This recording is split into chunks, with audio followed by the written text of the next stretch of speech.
Una de las cosas más frágiles que existen es la confianza. La verdad es que cuesta un mundo conseguirla, confiar en alguien o que alguien confíe en ti, pero se puede desvanecer en cuestión de segundos. También es muy difícil elegir a las personas en quien podemos confiar. Saben ustedes que muchas veces alguien querido nos puede traicionar, o algún desconocido o alguien con el que no tengamos tanto contacto, pues puede tendernos la mano y hacer algo que nos invite a confiar en él. Me imagino que por todo eso hay personas que deciden no confiar en nadie, confiar solo en uno mismo. Imagino que es un mecanismo de defensa o alguna forma de protegerse para no quemarse. Pero yo creo que en el fondo se están engañando. Todos tenemos que confiar en alguien y estoy convencido de que todos tenemos a alguien en quien confiar.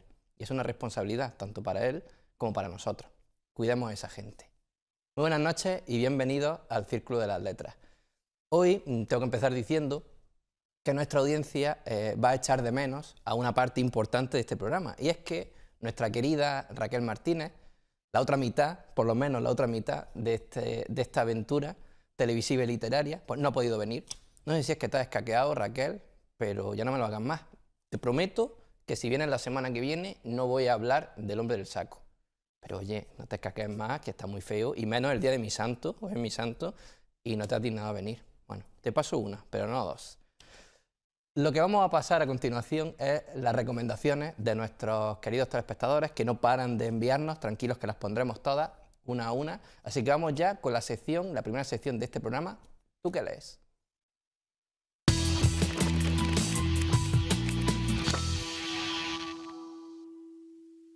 Soy Espíritu González y quiero recomendaros este libro editado por Círculo Rojo.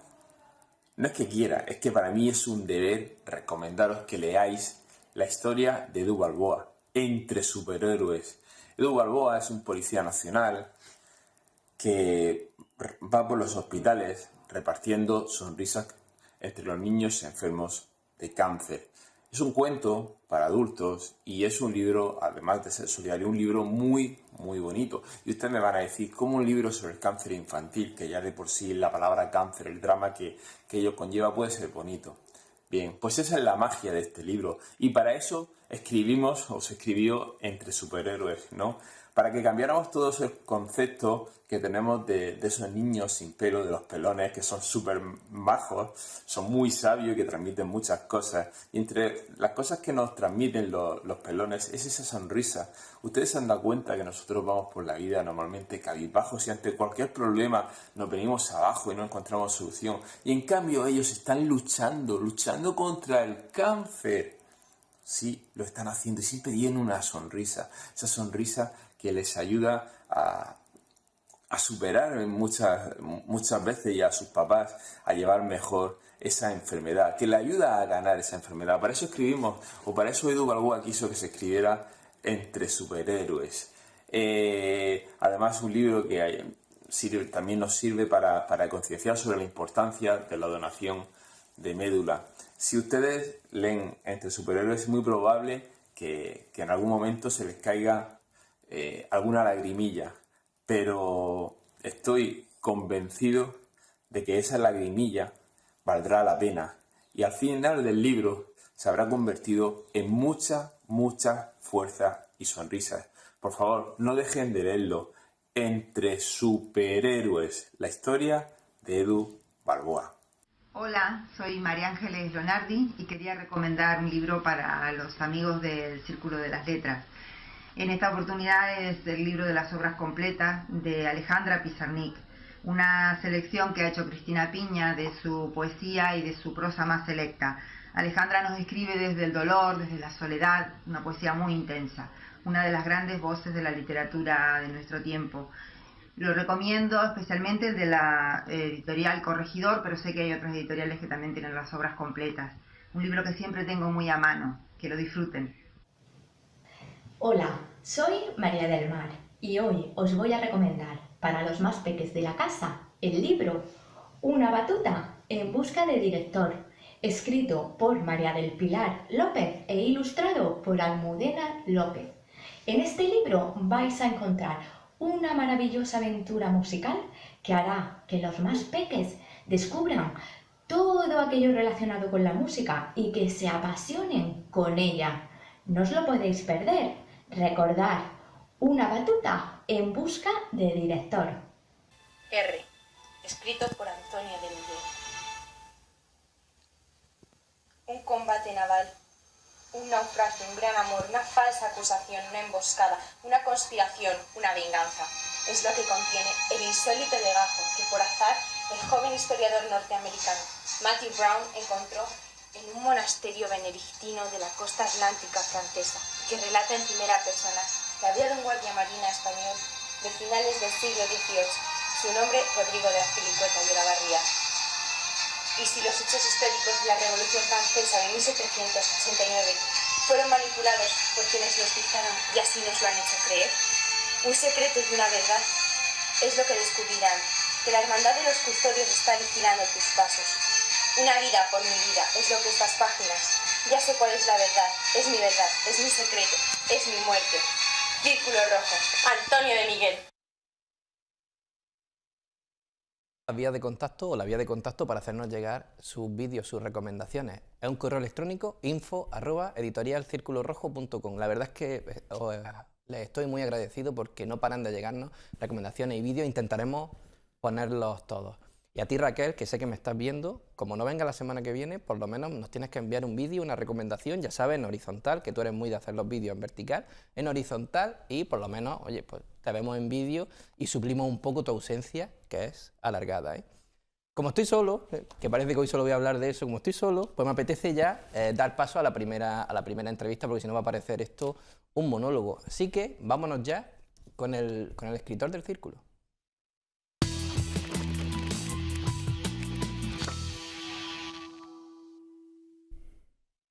Hoy nuestro invitado viene a hablarnos de un tema muy interesante.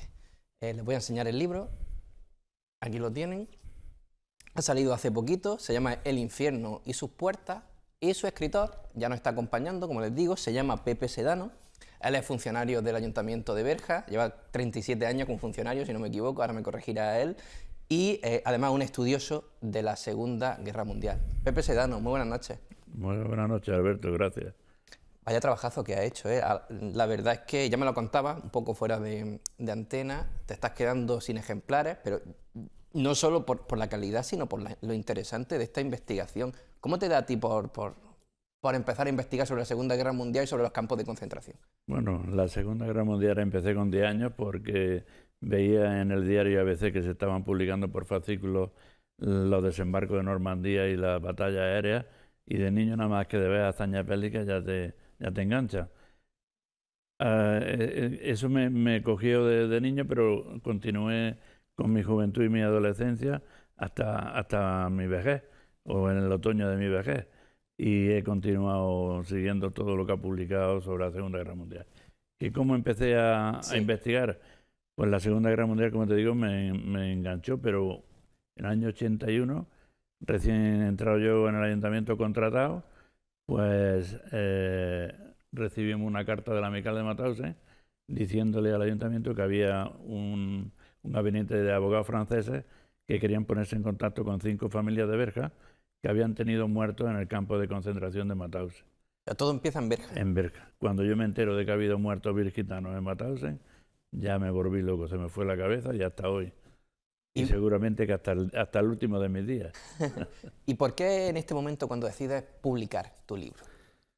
Ese libro se tenía que haber publicado hace 35 años. Pero empecé a juntar documentos que me llegaron de deportados que estaban vivos, gracias a través del amical de Mauthausen de Barcelona, que me puso en contacto con otras amicales y con gente que había sobrevivido al Holocausto español, y empezaron a mandarme testimonios. Un momento en que en España no había apenas una publicación sobre el tema. Es más, es como si no hubiera existido, porque si no hablas de un tema es porque no ha pasado. Y si no ha pasado, no lo sabes. Y si no lo sabes, no ha existido nunca. Pero había más de 10.000 españoles que, sin participar España en la Segunda Guerra Mundial, pues sintieron lo que era el aplastamiento de la esvástica sobre ellos en los campos de concentración. Es muy original, por cierto, la forma en la que está redactada el libro, pues son conversaciones entre 3 personajes importantes. y salvando las distancias temporales. Claro, por supuesto. Uno es el superviviente Amadeo Cinca Vendrell, un catalán con el que estuve manteniendo correspondencia durante cerca de 4 años. Él vivía... O sea, él es una persona real. Sí, sí, era. Porque cuando yo empecé en el año 81 estaba vivo, pero murió en el 89. Pero junto con el testimonio de él me llegaron más testimonios. Entonces me vi desbordado, primero porque no sabía muy bien por dónde meterle mano a tanta información que me estaba llegando. Segundo, que ya se me juntó temas laborales, temas familiares. Toda esa documentación se guardó en una carpeta, junto con mis miedos, con mis limitaciones, con mis qué dirán, con muchas cosas. Hasta que hace un par de años conocí una bloguera de Vigo que estaba hablando de una tal Mercedes Núñez Targa y le dije que yo tenía una carta de esa mujer. Y entonces ya empezó esa relación y ella fue esa mujer la que me hizo que sacara de la carpeta todos esos testimonios. Tenía, sí. Pero en principio fue porque quería publicar en su blog el testimonio de Amadeo Cinca nada más. Dice, tú escribes, si salen muchas páginas, lo partimos en varios artículos y si sale corto, pues lo hacemos en uno. Le mandé 50 folios, digo, tú léelo y si crees que tiene alguna calidad, pues lo publicas, si no, no pasa nada, tan amigos. Lo que le dije es que tenía más testimonios y entonces ella me contestó diciendo que no me publicaba ni una palabra, que tenía que publicar Exacto. yo. Y entonces me vi cogido por ahí. ¿Y la figura de Dante, qué papel juega en todo esto? Pues muy importante. Amadeo Cinca Vendrell fue el primer español y el primer deportado superviviente que escribió un libro sobre la deportación, no española, sino la deportación en general y en particular la española en Mauthausen y en Gusen, que eran sus campos. Pero no se le ocurrió otra cosa nada más y nada menos que titular ese libro con lo que Dante no pudo imaginar, pensando en la Divina Comedia y en el infierno de Dante. Y entonces es como si fuera una pelea al principio del libro entre Dante, que le echan cara que por qué, habiendo tantos nombres en el mundo, ha tenido que elegir el suyo.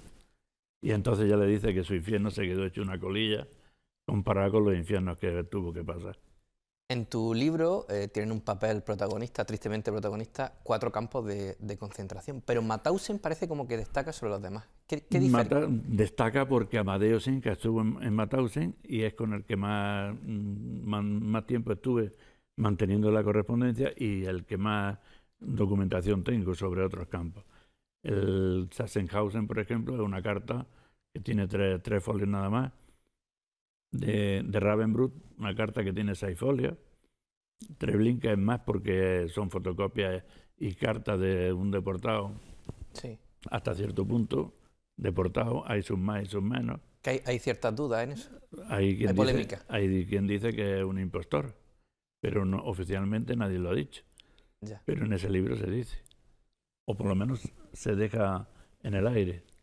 Vamos a hablar de Mauthausen. ¿Cuántos españoles hubo? No hay cifras oficiales que digan el número exacto, pero entre 9.000 y 10.000. Algunos se aproximan a 9.500. 9.500 españoles. ¿Y cómo era la organización de un campo de concentración como Mauthausen? Un campo de concentración, la organización la dejaron muy clara. Reinhard Heydrich, el ángel rubio, en la reunión que tuvieron en Berlín, en el protocolo de Wannsee, que fue lo que salió de aquella reunión, el palacio a orillas del lago Wannsee, en las afueras de Berlín, y allí es donde se hace el protocolo, es decir, las normas que van a regir en el exterminio de los judíos, sobre todo, pero era un protocolo aplicable al resto de los campos. Los campos los subdividen en categorías. El campo de Auschwitz, por ejemplo, y Treblinka tenían categoría 3, que eran exterminio, porque pensaron levantaron 5 campos: Auschwitz, Birkenau, Stutthof, Nassweiler, Majdanek, Sobibor y el de Treblinka. Pero esos tenían categoría 3, pero era muerte por la muerte, es decir, llegar a ese campo y matarlo. Mientras que Mauthausen también tenía la misma categoría 3, pero era la muerte por el trabajo. Sí. Madre mía. Mientras que en el otro lado era morir por morir. Es llegar y matarlo en la cámara de gas. Me imagino que en tu investigación habrás tenido la oportunidad de visitar alguno de estos... He estado en Mauthausen en el año 95 ¿Qué sensaciones tiene uno cuando llega allí? En las fotografías que yo tengo de aquel momento y en el vídeo que grabó un familiar, no me reconozco. Era un 19 de julio, era verano, un día muy triste, muy gris. Y estoy con la vista y la cara desencajada porque yo me estaba viendo en medio de los deportados. Sí. Mientras que si va un turista ha oído hablar de lo que pasó allí dentro, pero Claro. no se acerca tanto como yo me había acercado. Tuve la suerte de tener un cicerón exclusivo, Manuel García Barrado, que había estado deportado allí y se quedó a vivir en el pueblo de Matause. Yo sabía que estaba allí, además era el conservador del Museo de Matause, y cuando saqué el ticket para entrar al campo, le dije en mi mal alemán al que pedía los tickets que sí podía hablar con el señor García Barrado. El señor cogió el teléfono, marcó un número, y cuando alguien se puso al otro lado, me pasó el teléfono. Digo, buenos días, señor Barrado, no nos conocemos, yo vengo de España, soy fulano de tal, hago esto, y me gustaría mucho estar con usted un rato. En un cuarto de hora estoy allí. Digo, ¿cómo nos vamos a conocer? Dice, yo llevaré un libro debajo del brazo. Y efectivamente, al cuarto de hora, 20 minutos, un señor fornido, alto, con el pelo blanco, pantalón de deporte y su libro debajo del brazo. Y entonces ya me fui para él, nos presentamos y el libro que llevaba era el de Montserrat Roig, Los catalanes en los campos nazis. Que por cierto, dijo que algunas cosas que había puesto no estaba muy de acuerdo. Pero bueno, nunca se puede poner al gusto de todos. Yo la verdad es que tuve la oportunidad de visitar un campo de concentración haciendo turismo, el de Dachau. Dachau, muy cerca de Múnich. Sí, también fue un día, era verano, pero fue un día muy triste. No sé si se juntan ahí. Pues no lo sé. Todo con nubarrones, llovía un poquito y a medida que te iban contando la historia con el audioguía, pues te impresiona. Yo hubo un momento en que tuve que dejar de escuchar porque los pelos de punta. Y tú que lo has investigado... En Dachau estuvo un virgitano, Lorenzo González Salmerón. Un hombre de verja. Que sobrevivió. Y yo fui a hacer una entrevista a Francia en el año 81, cuando me enteré que había sobrevivido de ese campo. Y en un R5 nos fuimos dos amigos y mi mujer y le tengo grabado 200 de magnetofón por los dos lados. En la revista Faro del año pasado se publicó un artículo que lo firmé yo. En referencia a a Lorenzo, en el Tren Fantasma. Otro campo de concentración del que trata en el libro es Ravensbrück. Este es de mujeres. Ravensbrück fue el único campo de mujeres que se levantó exprofeso para ellas. A unos 90 kilómetros al norte de Berlín, Ravensbrück fue el más pequeño de los campos que se hizo y conforme fue pasando el tiempo le fueron añadiendo barracones porque las deportadas no paraban de llegar. No solamente el 90% fueron mujeres, pero también fueron hombres, alrededor de unos 20.000 hombres, aunque ellas llegaron a los 90.000 mujeres. Entre ellas se incluían unas 1.000 niñas, adolescentes o jóvenes, y alrededor de unas 90.000 murieron a todo lo largo de la historia del campo ese. Mercedes Núñez Targa estuvo ahí. Que es un testimonio que recoge en este libro.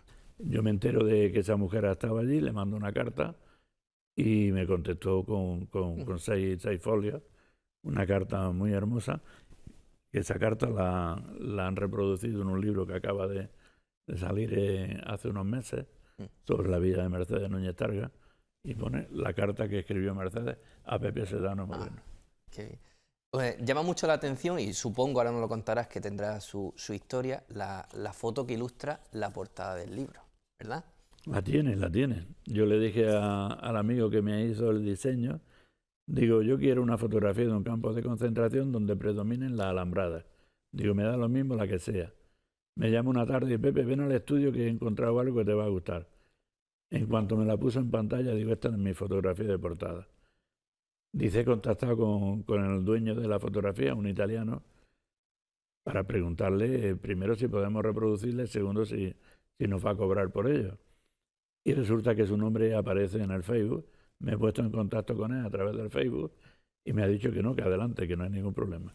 Ni nos va a cobrar y nos permite la reproducción. Digo, pues dime cómo se llama, que lo busque yo para darle las gracias personalmente. Lo hice, me fui al traductor y lo que yo quería decirle en español me lo pasé al italiano, se lo mandé por el chat en Facebook y de momento me contestó diciéndome que no tenía que darle las gracias, puesto que su abuelo había estado deportado en Buchenwald y no podía decirme que no. O sea que está todo el libro, hasta las pastas y la fotografía de las pastas, llena Plagado de historia. plagado de historias. Oye, no quiero despedirte sin preguntarte en qué estás ahora, porque el libro va muy bien, me consta que va muy bien, te están mandando libros para muchos puntos de España. Efectivamente, el viernes sale uno para Madrid y otro para Sevilla. Pero sé por experiencia que cuando uno empieza con el gusanillo de escribir, Sí, yo es muy difícil mientras parar. estaba con la galerada, empecé a escribir lo que en principio quiero que sea mi segundo, pero no sé si lo terminaré o no. Y va sobre un personaje de la provincia de Almería, concretamente de Purchena, y seguramente que hay una masacre de por medio. Pues lo veremos aquí. Muchas gracias, Pepe, por haber visitado el Círculo de las Letras. Un placer. A ti por haberme invitado. Gracias. Y nosotros nos vamos unos minutos a publicidad y volvemos con más libros.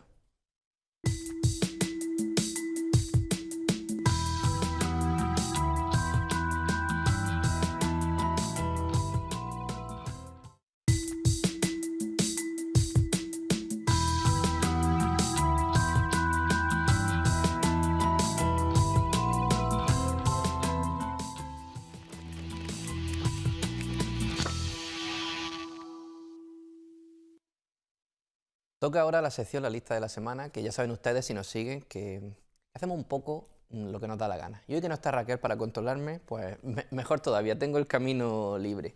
Nos llegaba un email esta semana en el que nos decían que solo hemos recomendado libros durante estos 7 programas, incluido 7 programas, pero que nunca hemos recomendado un cómic.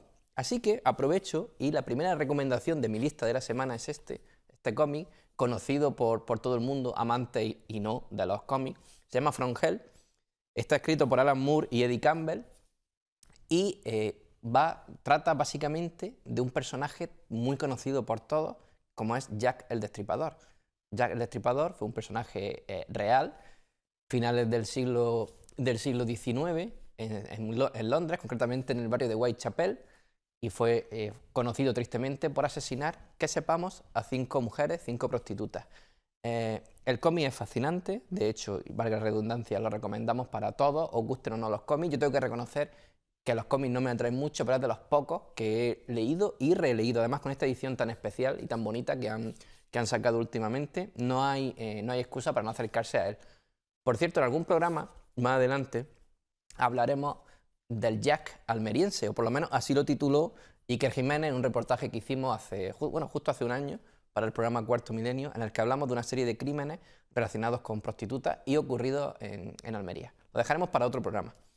Y la segunda recomendación que quiero hacerles, aprovechando que se celebra esta semana el Festival de Cine Internacional de Almería, el FICAL, aprovecho para recomendar un libro de cine y que tiene que ver con Almería y además de un buen amigo, escrito por el periodista almeriense Juan Gabriel García, y es una exhaustiva investigación sobre los españoles que participaron de una forma u otra en las películas western que se han rodado en nuestro país. Y también, por supuesto, tiene un papel o un apartado fundamental la provincia de Almería, porque como ustedes saben, en los años 60 y 70, pues gran parte de las producciones se grababan del Spaghetti Western, se grababa aquí. Es un libro muy interesante, un libro de entrevistas del propio Juan Gabriel García, y pues la portada, por ejemplo, tienen a Lee Van Cleef, uno de los personajes típicos, un rostro típico de estas películas del oeste.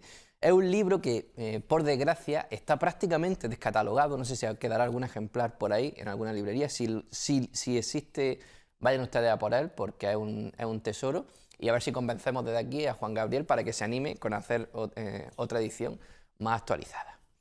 Bueno, saben ustedes, si siguen el programa, que toca ahora otra entrevista. Hablar con alguien que tenga que ver con Almería y, por supuesto, con los libros. Así que vamos ya con nuestra siguiente sección.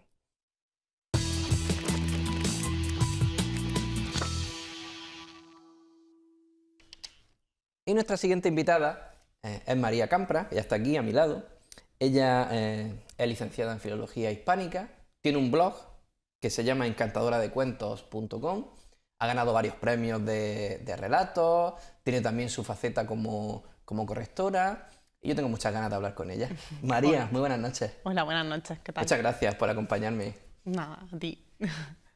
Tu libro, del que queremos hablar hoy, es Cuentos de la Alcazaba para niños. Cuentos para niños. Oye, qué difícil tiene que ser, yo no me atrevo a escribir para los más pequeños. Es un poco complicado porque tienes que pensar también, tienes que hablar en su idioma, pero sin tratarlos de tontos, porque nosotros de tontos no tienen un pelo. Entonces es complicadillo. Tienes que buscar palabras que ellos entiendan y hacérselo más sencillo que ellos puedan comprender y leerlo fácil, claro. Porque tú tienes experiencia también escribiendo para adultos, ¿no? Sí, o sea, en el blog escribo solo para adultos. Lo de los niños lo guardo para los libros. En el blog escribo relatos para adultos y bueno, pues... Y de vez en cuando cae algún premio, ¿no? De vez en cuando. Yo me presento. Yo como yo siempre digo que soy una... Yo recopilo no es. Bueno. Pero bueno, y alguna Pero vez... eso no es malo, porque eso te ayuda a valorar cuando te llega, sí, el sí. Vamos, me pego unos saltos en mi casa que... Eso sí. O sea que bien, bien. ¿Y por qué la alcazaba? Pues... Sinceramente, empecé a escribir, bueno, llevo escribiendo mucho tiempo, pero tengo una amiga librera que me decía que ves que hay un montón de libros de la Alhambra de la Alcazaba de Málaga, de la Alhambra de Granada, y de Almería pues hay muy pocos o casi ninguno. Y me dijo, pues ya que estás escribiendo, escribe sobre esto. Y dije yo, bueno. Y mi hija, pues que tengo a dos pequeñas, me animaron también a escribir sobre el tema, que ellas también han subido ya unas cuantas veces a la Alcazaba conmigo. Me imagino que serán las más críticas, ¿no? Con tu obra. Sí, soy muy crítica. Además, de hecho, cada vez creo que lo leo poco, porque cada vez que lo leo siempre le encuentro algún fallillo. Y más con la matiz de correctora y filóloga, pues ya ves. Eso es inevitable. Nosotros muchas veces en Círculo Rojo se lo decimos a los escritores, que no se preocupen tanto porque al final hasta en los mejores libros de las editoriales más importantes siempre se escapa algo, y por eso hay ediciones. Oye, veo que segunda edición. Sí, segunda edición. Algún éxito habrá tenido. Sí, la verdad es que sí, estoy muy contenta porque además he estado en varios colegios, bueno, este sábado tengo un cuentacuentos también en Orión, ya por si acaso.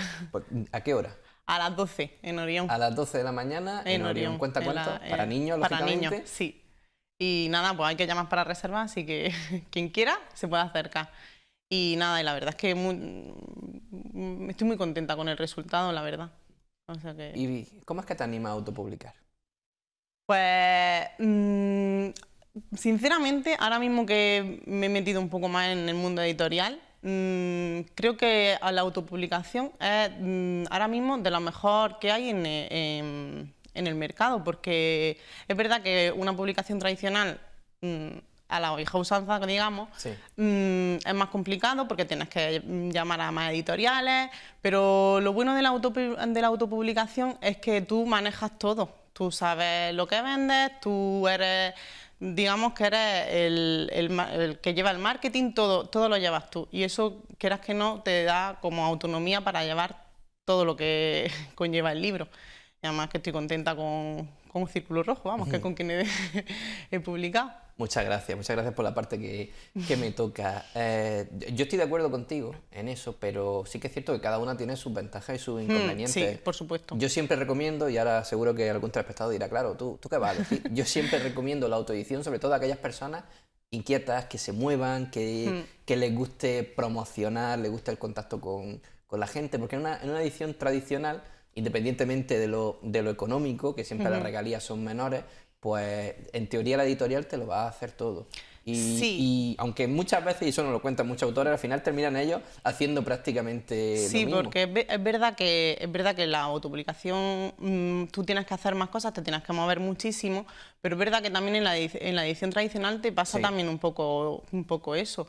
Y yo pienso que visto lo visto cómo está el mercado y todo, y cómo está, que hay tantísimos escritores, hay de todo. Entonces cada uno que elija su mejor opción, pero yo sinceramente creo que si vuelvo a publicar me quedo con la autopublicación. Y algo muy importante, yo es que me cabreo mucho con estas cosas, algo muy importante es el tema de los derechos de autores, que nosotros hemos llegado a ver en Círculo Rojo contratos que nos envían los autores de otras editoriales, incluso por 5 años los derechos de autor. Una vez vimos uno por 10 años, eso me parece una barbaridad. Es que el problema yo creo que también que han salido ahora tantas editoriales, muchas, también hay muchos engaños, que eso... hay que tener un poco... Sí, para eso hay que hablar largo y tendido, porque es verdad que hay de todo. Hay muchas editoriales que se aprovechan de eso, de la ilusión de un escritor, y entonces autopublicar es difícil, todo es difícil, pero bueno, yo apuesto por la autopublicación y que la gente se arranque y que publique libros. Muy bien, eso es lo importante, y que la gente lea. Sí. Conociéndote un poco, que sé que eres un alma inquieta, seguro que estás escribiendo algo. Bueno, algo estoy. En algo estás. En algo estoy. ¿Se puede contar algo? Pues en realidad estoy empezando, porque como también estoy con cursos y eso, pues estoy empezando una novelilla, ya para adultos. Y tengo en mente también que me gustaría hacer una segunda parte de los cuentos de la Alcazaba. Sí, me apetece. Eso y la novelilla, pues ahí estamos. Y antes hemos comentado que además de escritora y madre, bloguera, ¿no? Bloguera, sí. Empecé hace 3 años, ahora en diciembre haré 3 años ya con el blog, y empecé pues hablando cosas de madre, y dije, bueno, para crearme una rutina para escribir, y escribo todos los días, o sea que es una rutina diaria. Lo que pasa es que ya dije, me voy a centrar en lo que es escribir relatos, y ya solo me dedico a escribir relatos. Encantadoradecuentos.com. Sí. Apúntenselo ustedes, encantadoradecuentos.com. Y además, por si fuera poco, te da por meterte a corregir, a correctora. Sí, bueno, yo es que yo empecé la carrera, empecé filología hispánica, porque yo desde muy chiquitita yo quería publicar. De hecho, me presenté a concursos siendo adolescente de cuentos y cosas así. Y es verdad que yo siempre he querido dedicarme a esto, y cuando hice filología hispánica mi ilusión era terminar trabajando en una editorial. Así que cuando empecé a ver los cursos, como no hay nada de corrección, no hay nada en universidades, pues ya tuve que buscarme un poquillo la vida y buscarme un curso de corrector, y ahí estoy, haciendo varios cursos. Ahora voy a empezar otro, o sea que sí. Bueno, pues ya lo saben ustedes, Cuentos de la Alcazaba de Almería para niños, de María Campra, ideal para los más pequeños y para los no tan peques. Saben que tiene un taller el próximo sábado en la librería Orión. Y yo no quiero despedirte sin antes pedirte una cosa, un favorcillo. Dime. Yo sé que hay mucha gente que nos está escuchando, que nos está viendo, que escribe. ¿Cómo lo animarías tú a que publicara? Pues yo creo que el mayor temor de un escritor a la hora de publicar es que es lo que vaya a pensar la gente de lo que ha escrito, si está bien escrito, si no está. Yo pienso que la gente debería de tirarse a la piscina, porque gusto hay para todos, y teniendo siempre una editorial, un editor bueno detrás, un corrector también importante detrás, si te gusta escribir, lánzate, porque de todas maneras para tenerlo metido en un cajón siempre hay tiempo, y para sacarlo a la luz, pues porque haya gente que te pueda leer y que pueda, no sé, es divertido, además es muy divertido, y conoces gente también que te enriquece, o sea que está muy bien. Muchas veces a la gente le cuesta extenderlo, pero los escritores, y me incluyo yo, lo único que queremos es que nos lean. Sí. Y eso es muy importante, hay que perder los miedos. Ese miedo a que nos lean. María, muchas gracias. Gracias a ti. Mucha suerte con tu blog, con tu faceta de gracias. Correctora, y por supuesto con este libro y con los que vienen. Un placer haberte tenido aquí. Venga, muchas gracias a ti. Y ustedes, nos vamos de nuevo a unos consejillos publicitarios, pero volvemos pronto, 2 minutillos.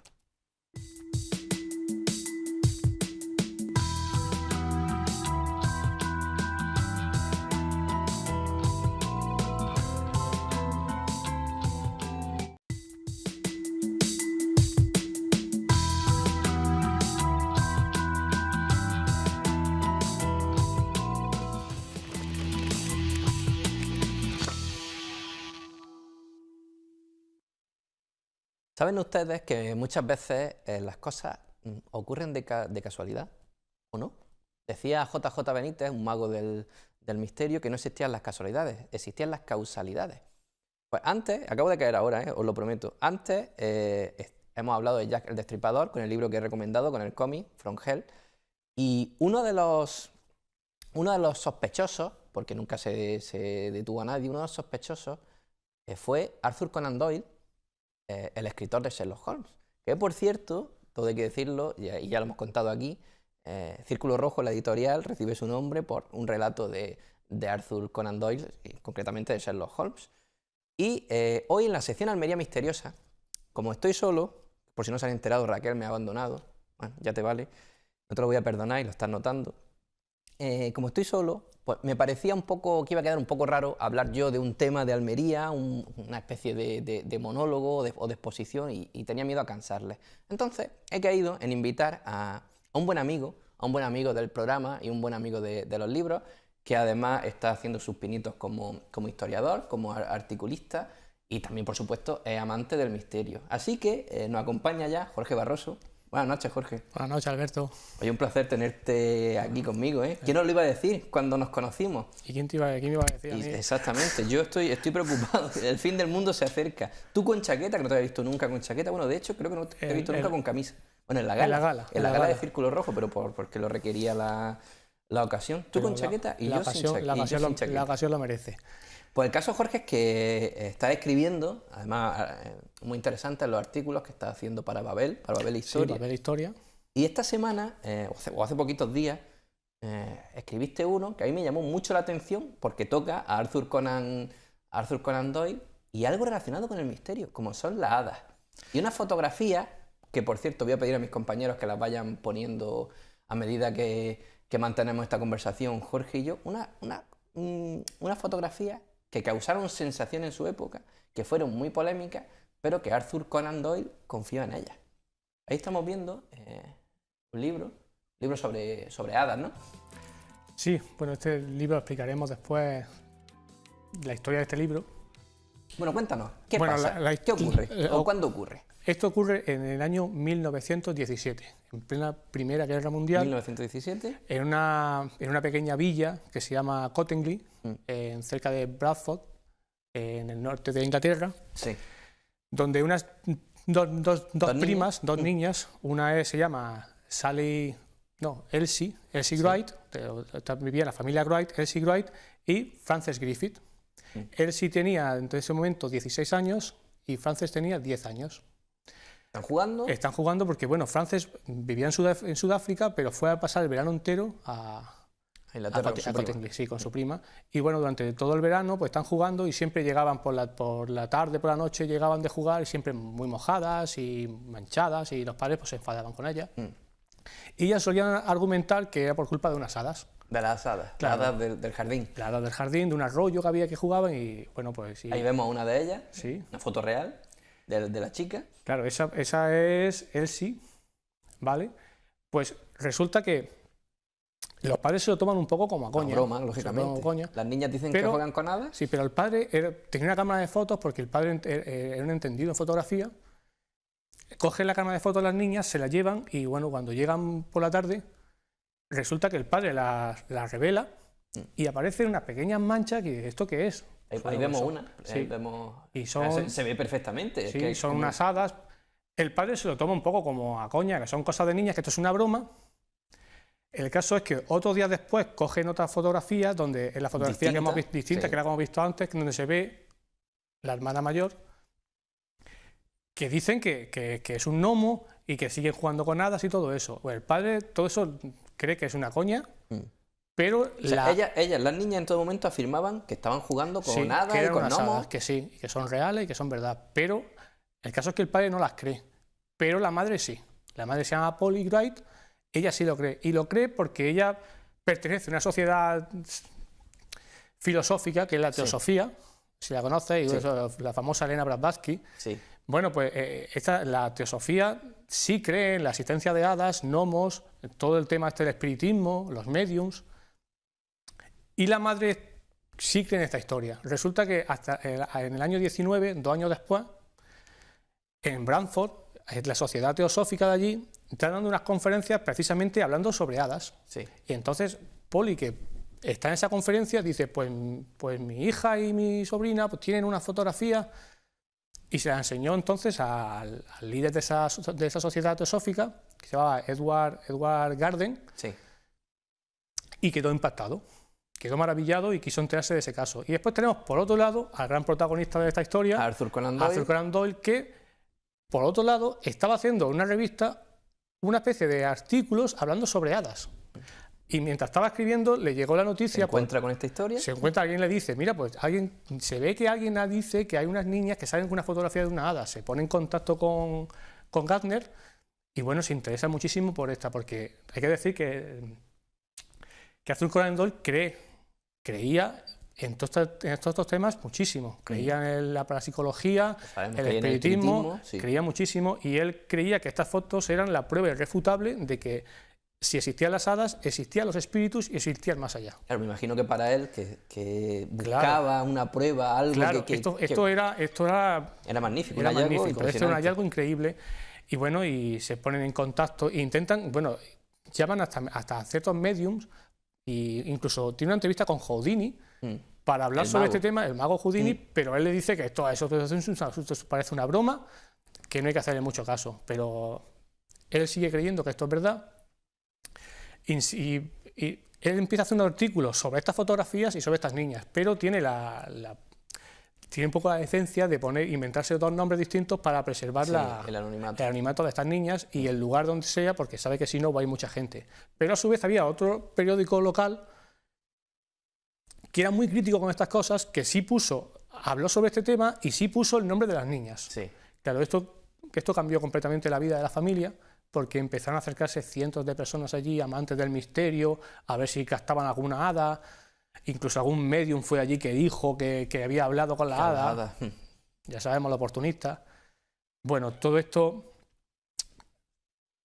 terminó un poco porque se encontró una carta que después de esas fotografías, Frances le mandó a una amiga suya en Sudáfrica hablando de que había estado jugando con hadas y todo eso. Que esto es una parte por la cual mucha gente después cree que posiblemente fuese real la historia. Y Arthur Conan Doyle llegó a escribir hasta un libro sobre esto, ¿no? Arthur Conan Doyle, que hay una fotografía que luego se verá, escribió un libro. Aquí lo tenemos el libro, El misterio de las hadas, escribió precisamente porque... Con la fotografía de una de las niñas. Claro, esta es Frances, entonces tenía 10 años en ese momento, y escribió este libro precisamente porque creyó en toda esta historia. Tanto es así que le solicitaron a las niñas, porque obviamente toda esta gente que fue, nadie captó ninguna hada más, y solicitaron a las niñas que se juntaran otra vez. Entonces Frances estaba todavía en Sudáfrica, que se juntaran porque se llegó a la convención de que aparecían cuando estaban las dos niñas juntas. Solamente sumando sus dos auras, ¿no? Pues podían captar a las hadas otra vez. Eso fue en el 21, o en el 20, el 21, sí. 1921, volvieron a sacar tres fotografías más. Claro, ya eran 5 fotografías con hadas. Pero todo esto le seguían exigiendo y las niñas se cansaron y dijeron que ya no había más fotografías, que ya no hacemos más y se acabó. Digamos que durante todo este tiempo el gran debate que hubo era si las fotografías eran reales o no. Y ahí es donde entra también Kodak, ¿no? Claro, porque las fotografías se las mandaron. Arthur Conan Doyle habló con trabajadores de Kodak para preguntarle, para que analizaran estas fotografías. Y le dijeron que posiblemente eso sería un truco o algo, pero que no era una superposición, era una fotografía real. No era una superposición que se hacían para falsificar muchas fotografías. La fotografía era real. Esto a él le valió para saber, pues esta es la prueba irrefutable de que sí, es cierto. Lo que pasa es que hubo mucho debate porque se descubrió que la chica mayor, Elsie, antes, en 1915, ella había estado estudiando Bellas Artes y era una dibujante excepcional. Y sospechaban que a lo mejor ella sospechaban que podía ser algo de eso. Y también había trabajado unos cuantos meses en un estudio fotográfico que ella se dedicaba a hacer como montajes con su familia y con fotos de su familia y poner soldados. Sí. Por lo cual empezaron mucha gente, muchos críticos a decir esto es un montaje de estas chicas porque saben hacerlo.